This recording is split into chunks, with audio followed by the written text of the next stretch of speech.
Au début du film, nous nous trouvons en l'an 1760. Le protagoniste, encore un garçon, monte à bord d'un bateau qui doit l'emmener vers un nouveau monde. Sur le quai, une jeune fille regarde attentivement Barnabas. La mère tire Angelica à l'écart et lui dit qu'ils ne sont pas les égaux de tels messieurs. Barnabas et sa famille arrivent en Amérique, où son père ouvre une grande usine de poissons. Autour d'elle se développe bientôt la ville de Collins. Dans celle-ci, le père du héros décide d'ériger un manoir Colin Hood pour sa famille. De nombreuses années passent. Barnabas embrasse sa bonne mais refuse de lui avouer son amour. Cela rend Angelica furieuse. La fille décide de se venger de l'homme et détruit sa famille à l'aide de la magie. Cependant, Barnabas trouve bientôt du réconfort dans les bras de la belle Josette. Angélique ne peut pardonner cela. Et lance une terrible malédiction sur la bien-aimée de l'homme. Conduite par celui-ci, Josette s'approche de la falaise et se jette directement sur les rochers. Barnabas, qui voit cela, se jette immédiatement dans l'abîme à la suite de la fille. Debout sur les rochers dans l'écume des embruns, l'homme sent qu'il commence à changer. Il s'avère que l'Angélique vengeresse a décidé de le transformer en vampire. La fille monte les habitants contre Barnabas et ils enferment l'homme dans une boîte en fer qui est ensuite enterrée sous terre. L'action se déroule en 1972. Une jeune fille voyage en train et répète sa présentation à ses employeurs. Victoria descend du train et ne tarde pas à prendre un autostoppeur. Plusieurs hippies acceptent de déposer la fille à Colin Hood. Victoria entre dans le manoir et est émerveillée par sa décoration. Cependant, le domestique informe la fille qu'il est très difficile de garder un tel endroit propre, mais qu'il n'y arrive pas. Bientôt, la fille rencontre la propriétaire même de la maison, Elizabeth. Cette dernière raconte à Victoria l'histoire de son ancêtre Barnabas. La femme mentionne également qu'en plus d'elle, sa fille Caroline, son frère Roger et son fils David vivent dans la maison. La mère du garçon a disparu en mer et pour l'aider à surmonter cette perte, Elizabeth fait venir le docteur Hoffman. Vicky rencontre Caroline, qui se révèle être une adolescente plutôt épatante. La fille révèle que personne n'a pu étudier avec David depuis plus d'une semaine. Au dîner, Vicky rencontre Roger et le docteur Hoffman. La fille est également présentée à David, qui croit que sa maman est devenue un fantôme. Vicky essaie d'établir un contact avec le garçon. Avant d'aller se coucher, la fille voit une silhouette dans un drap et pense que David est devant elle. Cependant, en laissant tomber le drap, Vicky voit le fantôme de la fille avec son visage. L'esprit lui dit de le suivre, car il est proche. Pendant ce temps, les ouvriers creusent une excavation et découvrent une étrange boîte enveloppée de chaînes. Le superviseur décide de briser les chaînes, mais cela s'avère être une erreur. Une ombre mystérieuse jaillit de la boîte et massacre tous les ouvriers. Barnabas s'excuse auprès des humains et leur explique qu'il a trop soif. Le vampire se promène dans la forêt et remarque d'étranges lueurs. Barnabas sort sur la route et voit s'approcher une voiture qui lui apparaît comme un démon de l'enfer. Il marche dans la ville qui le choque par ses enseignes et ses machines. Barnabas atteint son ancien domaine et rencontre un serviteur. Grâce à l'hypnose, le vampire apprend qu'il est en 1972. Barnabas ordonne au serviteur de nettoyer ses vêtements et de l'emmener chez le chef de la famille Collins. L'homme admire l'intérieur du manoir et en parle avec admiration. Elizabeth pense que l'homme est un banal escroc qui a décidé de se présenter comme un parent éloigné. Barnabas parle à la femme et, pour prouver son honnêteté, ouvre l'une des portes secrètes. Elizabeth, elle, pense qu'un tel savoir ne peut être possédé que par un connaisseur des vieilles maisons. Barnabas utilise sa canne pour ouvrir un autre passage secret et écrit son nom. Elizabeth se rend compte que les légendes sur l'ancêtre vampire se sont avérées vraies.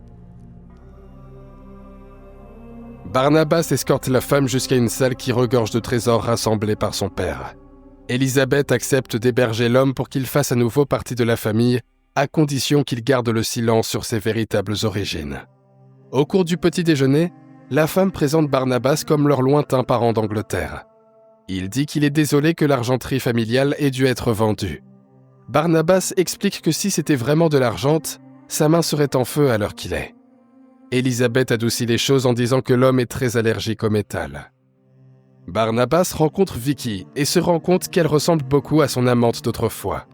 Il dit aussi qu'il a l'intention de relancer l'entreprise familiale et apprend que toutes les usines de pêche de la côte appartiennent à une certaine Angie. Cette femme s'avère être la même Angélique que celle du XVIIIe siècle. Lorsqu'Angie apprend le cas des ouvriers ainsi que le fait qu'ils ont été mordus au cou, elle se rend immédiatement au manoir de la famille Collins. Lorsque Barnabas voit la femme, il lui dit qu'ils doivent avoir une conversation privée. L'homme accuse Angie de sorcellerie et dit qu'il va révéler les secrets de son passé. Cependant, la femme lui dit qu'elle est très respectée dans la ville et que personne ne croirait un étranger. Angie embrasse l'homme passionnément, puis s'en va en disant qu'il lui a manqué. Elisabeth, en apprenant la vérité, réconforte Barnabas et l'incite à continuer à se battre pour sa famille. La première chose qu'il fait avec l'aide du trésor de son père est de payer la restauration complète et l'entretien du manoir. Pendant son temps libre, Barnabas se rapproche de Vicky, qui lui rappelle Josette. Après le manoir, l'homme entreprend de restaurer l'ancienne usine familiale dans l'intention de concurrencer Angie. Les affaires marchent bien, mais Barnabas se rend compte qu'ils ont besoin de fournisseurs fiables et réputés. À cette fin, il approche le respectable capitaine Bill, mais ce dernier lui répond que la fidélité est son trait de caractère le plus important et qu'il a déjà signé un contrat avec Angie. À l'aide de l'hypnose, Barnabas maîtrise le capitaine et l'attire à ses côtés. Cependant, le vampire devient assoiffé, ce que remarque le docteur Hoffman. La femme invite Barnabas dans son bureau pour discuter. Grâce à l'hypnose, le médecin apprend que l'homme est un vampire. Elisabeth demande à Hoffman de garder le silence sur sa découverte et lui propose de l'étudier d'un point de vue médical. Pendant ce temps, Barnabas s'entretient avec Carol pour savoir comment gagner le cœur de la fille. Elle lui suggère d'arrêter d'être aussi démodée et de fréquenter des gens normaux. Barnabas trouve un groupe de hippies et apprend que les filles ont besoin d'amour dans le monde d'aujourd'hui. Il remercie les gars pour leur aide et dit qu'il regrette d'avoir eu à les boire à sec. Barnabas noue également une relation avec le docteur Hoffman qui devient assez proche. Angie, quant à elle, est furieuse que ses rivaux aient reconstruit l'usine. Le reste de l'entreprise se demande pourquoi ils devraient être si inquiets alors que 95% des poissons leur appartiennent toujours et que les bénéfices ont à peine baissé. Angie s'écrie que depuis 2 siècles, les femmes de sa famille se battent contre les Collins, leur entreprise et leur influence dans la ville. Cette femme veut préserver la grandeur passée de l'entreprise. C'est pourquoi Angie prend rendez-vous avec les Collins. Barnabas ne comprend pas pourquoi la femme est si désireuse de tout prendre à sa famille, même si c'est à grands frais. Angie explique que pendant le 1er siècle, elle était très en colère contre le héros et a donc décidé de se venger de sa famille. Cependant, au fil du temps, la femme s'est rendue compte que cela lui procurait de moins en moins de plaisir, et elle a commencé à se sentir seule.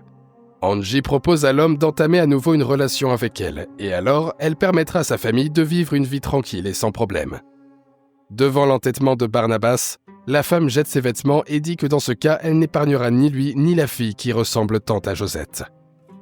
L'homme se penche sur Angie et dit que pour le bien de Vicky, il est prêt à faire ce qu'elle demande tant. Ensuite, la sorcière et le vampire se retrouvent seuls.